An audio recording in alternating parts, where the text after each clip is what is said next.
The Pallbearers Club is the only Paul Tremblay book that I have in a hard, volume of. And that's because most of the books that I read are audiobooks. It's not because I prefer to read in the audiobook format, but it helps me focus, and also I can read them during work. I started listening to audiobooks when I was working on the East Coast because I was working predominantly at like a desk, and it was really nice to have something in my ear when I was like designing. And so I listened to a lot of audiobooks then, and I'm sure at some point I will have to switch over from physical books to audiobooks. But for now, since I have a copy of this book, I might as well talk about it. What's the other ones that I've read by him? I've definitely read more by him than just this book. I think A Head Full of Ghosts was the one that I just read by him, but there's definitely been a couple others. Let me just read you the summary, because this is a really hard book to explain. What if the coolest girl you ever met decided to be your friend? Art Barbara was not so cool. He was a 17-year-old high school loner in the late 1980s who listened to hair metal, had to wear a monstrous back brace at night for his scoliosis, and started an extracurricular club for volunteer pallbearers at poorly attended funerals. But his new friend thought the Pallbearers Club was cool, and she brought along her Polaroid camera to take pictures of the corpses. Okay, that part is a little weird. So was her obsessive knowledge of the notorious bit of New England folklore that involved digging up the dead.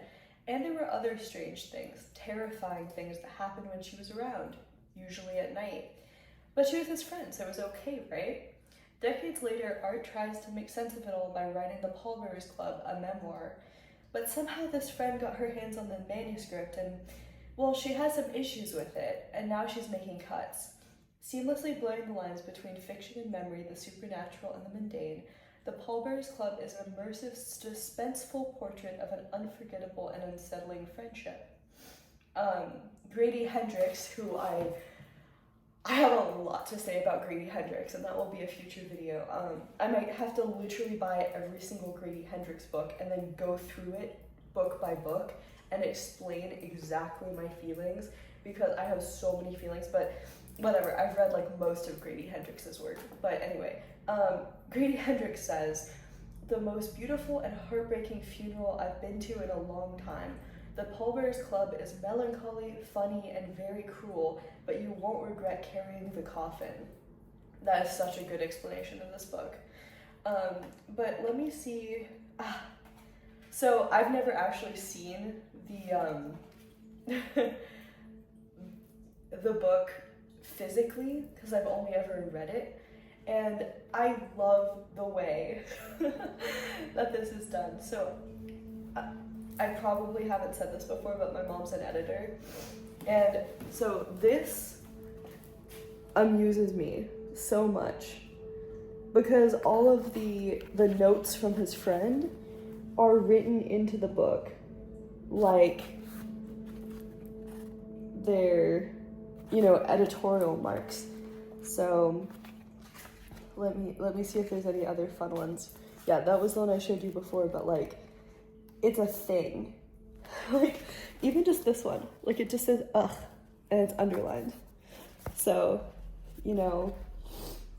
oh, here we go. So she also writes like whole pages of notes that are included in the book. So it's not just the little editorial marks, but sometimes it's like whole pages where she inserts herself. I love that how it's done physically, because I feel like, yeah, it's she was attending these the meetings of the Pallbearers Club, and so of course she would know what was going on at the time. Of course, she would have notes about it. And so it's just so entertaining. Also,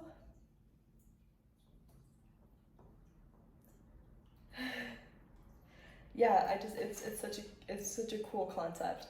But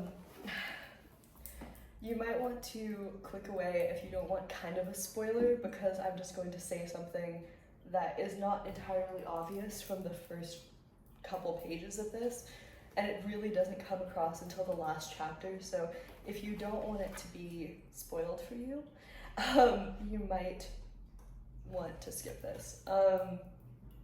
I pretty much summarized my feelings towards it anyway, so it's not gonna be huge.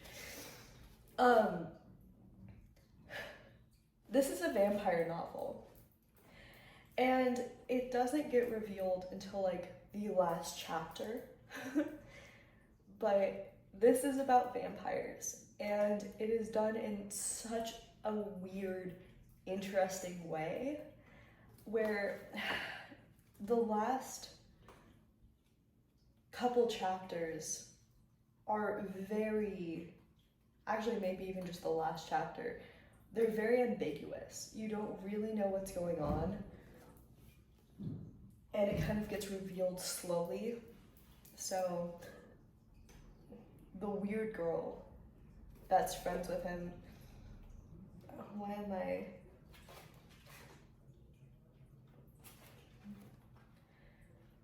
Mercy.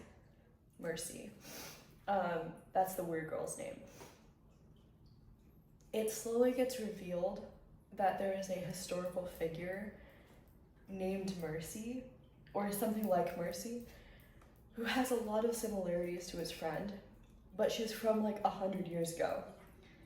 And he slowly starts to figure out that she may or may not be the same person. And then it might be like, is she a vampire? And then like, what's her interest in the Pallbearers Club? Because she knows so much about digging people up and about death and about the history of New England. And so it's kind of a very an odd situation. And I think it's really cool how it's kind of ambiguous. Like, you don't really learn it instantly. It's not rubbed in your face that it's a vampire novel. It's more about their friendship and kind of like their contentious friendship. And then about how kind of, how to deal with a really complicated high school relationship that's not, it doesn't necessarily continue into adulthood, but it kind of changes in adulthood. And then like how you kind of reconvene as adults as different people.